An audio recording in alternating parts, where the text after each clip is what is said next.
What?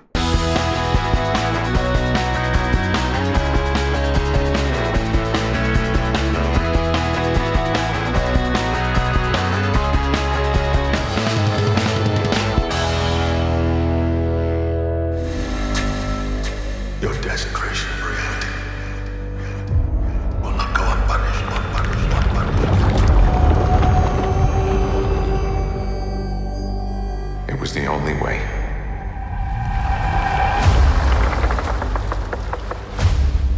But I never meant for any of this to happen.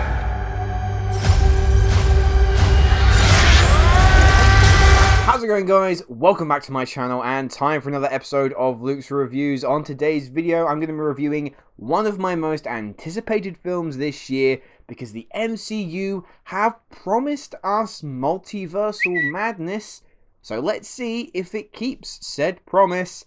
This is my review for Doctor Strange in the Multiverse of Madness. But before we go anywhere, it is probably worth mentioning that this review is going to touch on like the mildest of plot spoilers. Basically anything that has only been really shown or hinted at in the trailers. Everything else, any big surprises, no, I'm keeping stum. You can experience that for yourself when you go see the film. But yeah, there are some parts that I kind of have to address. So if you want to go in knowing next to nothing, go and see the film and then come on back and watch this review when you're ready. Following on from saving the world of Thanos' infamous snap, Doctor Strange now wrestles with the regret of being the one that basically allowed half of the population to lose 5 years of their life. He also has to contend with the fact that former Flame Christine Palmer has moved on in life. But all of that is thrown into chaos when Strange encounters America Chavez, a young girl with the power to travel across the multiverse. Strange seeks advice from Wanda, who has retired away in isolation following on from WandaVision, and from there, well, the clue is in the title. Madness. In a now infamous interview, Martin Scorsese compared comic book movies and superhero movies to roller coasters, and it garnered a little bit of controversy. Do I think that he's right? For the most part, I kind of do.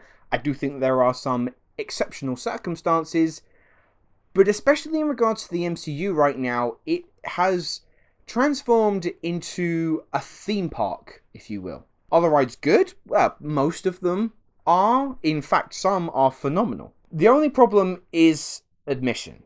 To enter said theme park, you are required to have an almost extensive knowledge and be caught up on all of the rides so far. And so for newcomers or for casual attendees, it's almost starting to become like you're being refused entry. And that's what we have here with Doctor Strange in the Multiverse of Madness. Newcomers or fence sitters of the MCU, I'm really sorry to say, but I don't think that this is either going to win you over or suck you in like you want to be. Kevin Feige and Sam Raimi basically strap audiences to an adrenaline-infused rocket ship for 2 hours and fly you through the multiverse. Now, getting some of my frustrations out of the way, I don't necessarily think that it's decent or fair to be operating the universe in this way, to almost have this gatekeeping stance that you're only going to really appreciate this piece of content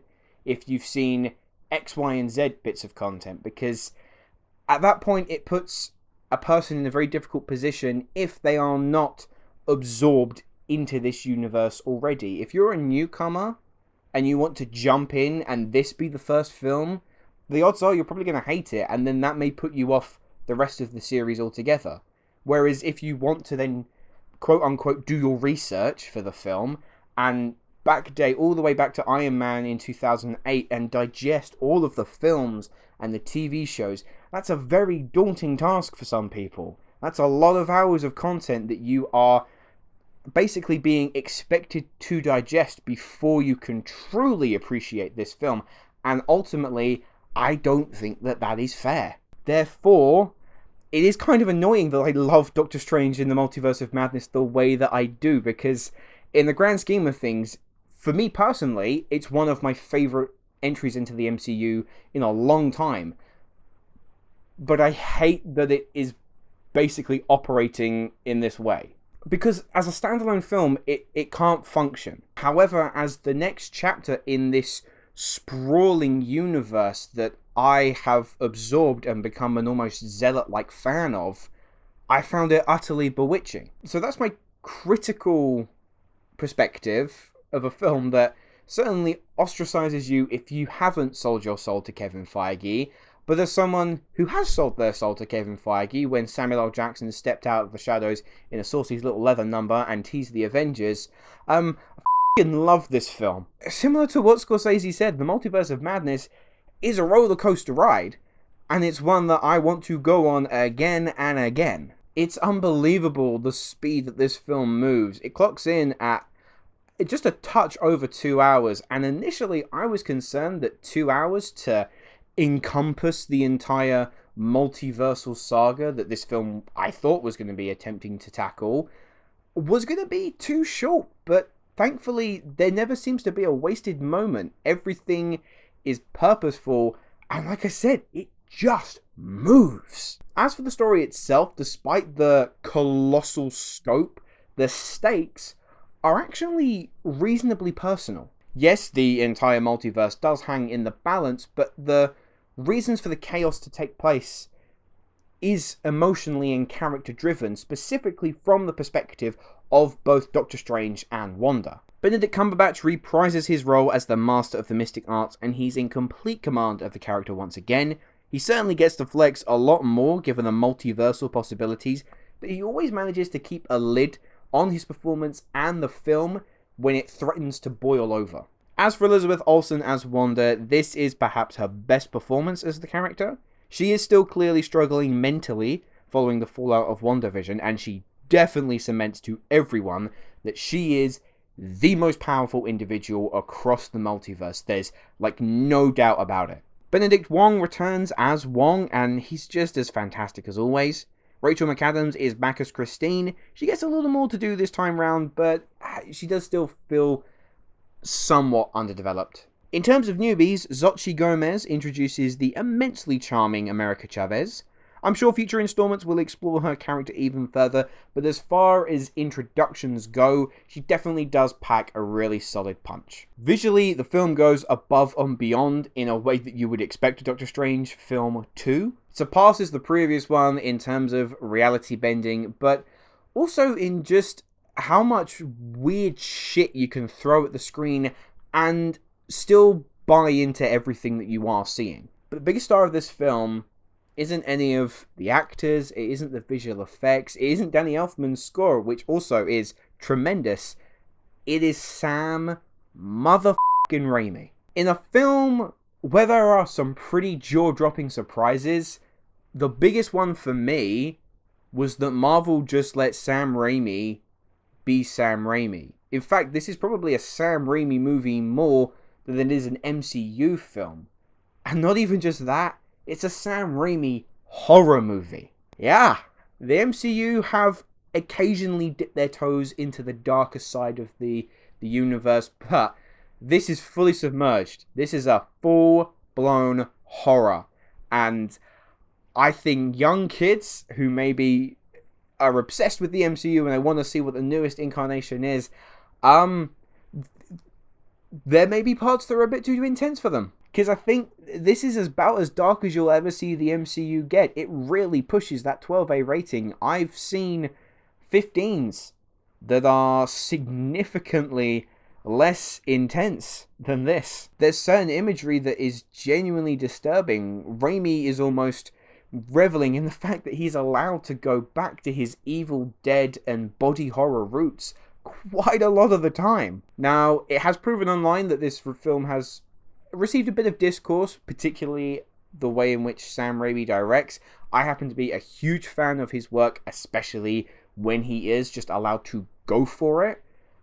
And this had me sold. Again, it might not be for you, and if it isn't, that's okay, but for me, seeing him actually go for broke, and a film of this size actually allow a director to put their own authorial style on the film, as opposed to follow just somewhat of a studio mold, which, let's face it, is a lot more common than we'd like it to be nowadays.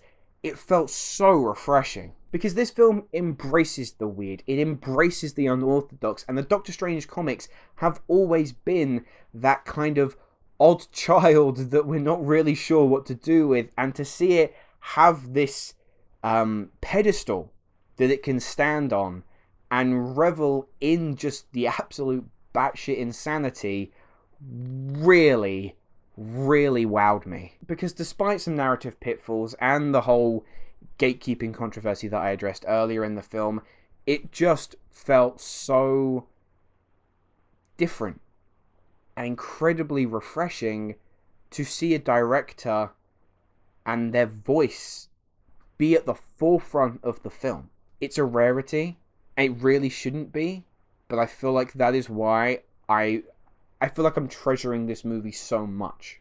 Marmite is what should come to mind when discussing Doctor Strange in the Multiverse of Madness. There are bound to be some fascinating discussions to come from this, but consider me firmly on the side that says they loved it. It's as wild as anything you may have experienced before, and oh boy does the horror angle work wonders for me, but I can't stop gushing about Sam Raimi being let loose in this universe. And if this means more directors are just allowed to go for it on projects such as this, rather than be moulded to what studios demand, then I'm all for it. That all being said though, I think someone should make sure Scorsese never sees this, as I'm genuinely convinced it may kill him. There are 2 post-credit scenes, obviously both are worth sticking around for. One is intriguing, it's obviously setting up something in the future, and the other one, I think it could get a bit of a mixed reaction, but I happen to love it. So, I'm going to give Doctor Strange in the Multiverse of Madness a 9.5 out of 10. But those are my thoughts on Doctor Strange in the Multiverse of Madness. Let me know, have you had a chance to see the film yet? What did you think? Leave your thoughts in the comments below, and let's make sure we're being respectful in the comments, please. No spoilers. And my question to you, I want to know, which director would you like to see take a stab at an MCU film? Who is a filmmaker that you think could really lend themselves and create something extraordinary within this already ridiculously established universe? Me personally, I'd have no idea if he would be interested in it, but I would really want to know what a Spike Lee superhero movie would be like. Surely I can't be the only one. But that is all we have time for today, so thank you very much for watching, and I will see you in the next video. Hello, thank you so much for watching. I hope you enjoyed the video. If you have, make sure to click that like button, and if you aren't already, click that subscribe button too.